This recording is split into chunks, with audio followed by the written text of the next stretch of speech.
Hey guys, स्वागत है आप सबका एक और नए वीडियो में। हाँ, आपको वीडियोस अब सैटरडे को देखने चल झूठा। मिलेगी और डेली सैटरडे में लॉन्ग वीडियोस आएंगी, शॉर्ट्स डेली आ रही हैं, तो जाओ जाकर शॉर्ट्स में देखो।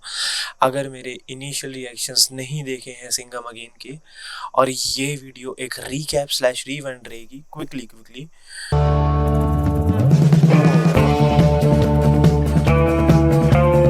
क्योंकि मैं नहीं चाहता हूँ मैं ज़्यादा देर करूँ। और हाँ, आई नो ज़्यादा देर हो चुकी है लॉजिकली, वो मैं एक्सप्लेन आपको करूँगा मेरे इंस्टाग्राम स्टोरीज में।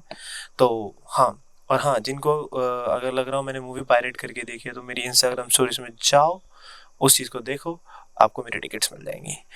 तो अपन बात करें सिंघम वन की, तो सिंघम वन स्टार्ट होती है एक बहुत बड़े बैंग से। बैंग इन द सेंस कि वहाँ पर एक स्पेशल विजुअलाइज्ड हुक स्टोरी दिखाई जाती है कि एक इंस्पेक्टर को करप्ट बता दिया गया बाय जैक कान शिकरे, और उसके बाद उसको कॉन्सिक्वेंसेस फेस करने पड़े हैं।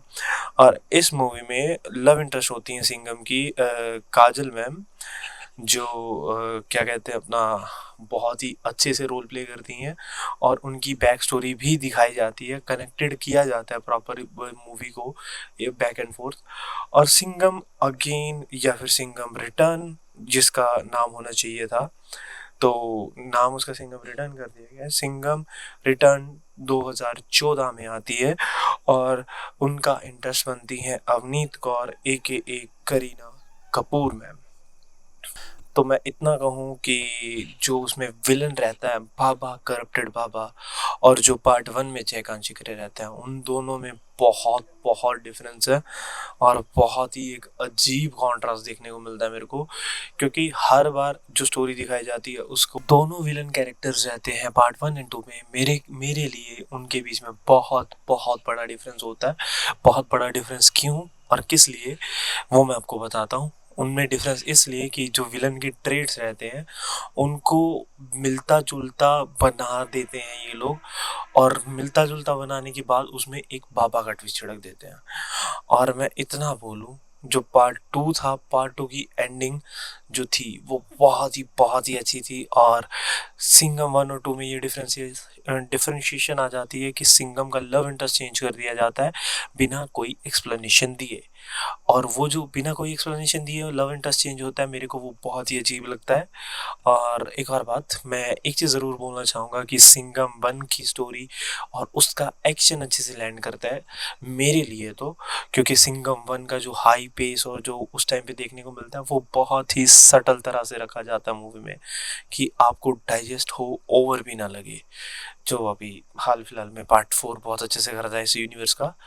और अब बात करें सिम्बा के बारे में, तो Simba movie all and all एक बच्चे की कहानी है जो बहुत ही बैकग्राउंड ट्रैजिक, बहुत ही सैड स्टोरी से कंटिन्यू करता है, और एक फिल्म में पुलिस ऑफिसर को रिश्वत लेते हुए देखता है, और उसका सारा मेंटालिटी चेंज हो जाता है।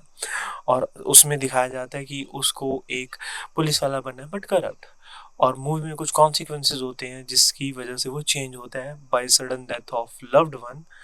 फिर उसके बाद मूवी में लव इंटरेस्ट दिखाई जाती है उनकी, और उस लव इंटरेस्ट को आगे कहीं यूनिवर्स में मेंशन भी नहीं किया गया है, क्योंकि सूर्यवंशी में उसका कोई मेंशन नहीं है, सिंघम अगेन में उसका कोई मेंशन नहीं है। मतलब बंदा गायब ही हो गया ड्यूटी से। और हालांकि ऑन दी अदर हैंड, हमारे सूर्यवंशी की जो मूवी है उसके बारे में, उसके लव इंटरेस्ट के बारे में, और सिंघम अगेन में भी उसके लव इंटरेस्ट के बारे में कहीं ना कहीं मेंशन होता है। तो ये चीज़ मुझे एविडेंट लगी। बट हाँ, ऑल एंड ऑल मेरे लिए सिम्बा की जो आईपी थी, जो सिम्बा कैरेक्टर था, वो बहुत अच्छे से काम करता, मूवी बहुत अच्छे से काम करती है। और मैं होल एंड सोल अब बात करूँ इस सिंघम यूनिवर्स के बारे में, कॉप यूनिवर्स के बारे में, तो इसमें आगे जाकर आती हैं इंडियन पुलिस फोर्स जिसकी कोई कनेक्टिविटी नहीं है। बट हाँ, उसमें बहुत सारे इश्यूज टेक प्लेस करते हैं बॉम्ब्स के रिगार्डिंग, स्लीपर सेल्स, फलाना ढिमकाना, वही ऑल अराउंड सर्कल घूमते हुए। और मैंने सभी एपिसोड देखे हैं। और एक और चीज़, कंटिन्यूटी एरर है इनमें, क्योंकि इन्होंने इन मूवीज को कनेक्ट जरूर कराया सिंघम अगेन से जिनकी मैंने बात की है, बट इस वेब सीरीज को नहीं कनेक्ट किया है। तो या होल एंड सोल में इतना कहूँ कि मेरे लिए ये चीज़ें कंक्लूड रहती हैं। हम मूव ऑन करेंगे दबंग वन टू एंड थ्री के बारे में। तो दबंग वन में जो विलन रहते हैं प्रकाश राज सर, और दबंग टू में जो विलन रहते हैं सोनू सूद, और तीसरे में हमारे मक्खी के विलन, मेरे को उनका नेम नहीं पता है, सॉरी, एडिटर फ्लैश कर देगा भाई। तो वो रहते हैं और ये तीनों विलन्स दबंग में कंटिन्यूटी मेंटेन रखते हैं। बट अब आप सिंघम अगेन देखने जाओगे तो वो कंटिन्यूटी कहीं ना कहीं डिसॉल्व होती लगती है, क्योंकि भाई को बहुत सारा गोंद लगाना पसंद है अपने फर्नीचर पर। तो या ये सा मेरा एक शॉर्ट एंड शॉर्ट रीकैप। और हाँ, जाने से पहले मैं एक बात ज़रूर बताना चाहूँगा कि दबंग 3 का यूनिवर्स इससे ज़्यादा अच्छा था। दबंग को इसके साथ अगर नहीं मिक्स करते तो बहुत अच्छा होता, क्योंकि दबंग के यूनिवर्स में कंटिन्यूटी मेंटेन रहती है लव इंटरेस्ट को लेके, कैरेक्टर डेवलपमेंट को लेके और बाकी चीज़ों को लेके। और हाँ, उसके कुछ कैरेक्टर्स आगे पीछे हो गए होंगे, मैंने इतना गौर से नहीं देखी, बट जो मेन लीड कैरेक्टर्स हैं दबंग 3 में वो बहुत अच्छा काम करते हैं। तो या ये था एक छोटा सा सिनॉप्सिस। और मैं इनसे एक बात करूँगा, प्लीज़ प्लीज़ अपने लिए कोई एक यूनिवर्स मेंटेनिंग गाय रख लो। रोहित सर, मेरा रिज्यूमे अभी खाली है, आप देख सकते हो, आपको मिल जाएगा, नीचे लिंक कर दूंगा मैं, क्योंकि कंटिन्यूटी एरर बहुत है। जिनको मैं एक चीज़ बताऊं, अगर जिन्होंने सिंघम अगेन का ट्रेलर देख लिया है तो भाई प्लीज़ तुमने बहुत बड़ी गलती कर दी है, मूवी स्पॉइल होगी तुम्हारे लिए, क्योंकि बिना ट्रेलर देखे जाना चाहिए था और तब तुम ज़्यादा इंजॉय करते। और हाँ, प्लीज़ भाई कोई यूनिवर्स संभालने के लिए रख लो प्लीज़। मिलते हैं आपसे अगले रिव्यू में, तब तक के लिए bye bye, and like share करो, सब्सक्राइब करो, शबा खैर, बाय बाय, आदाब।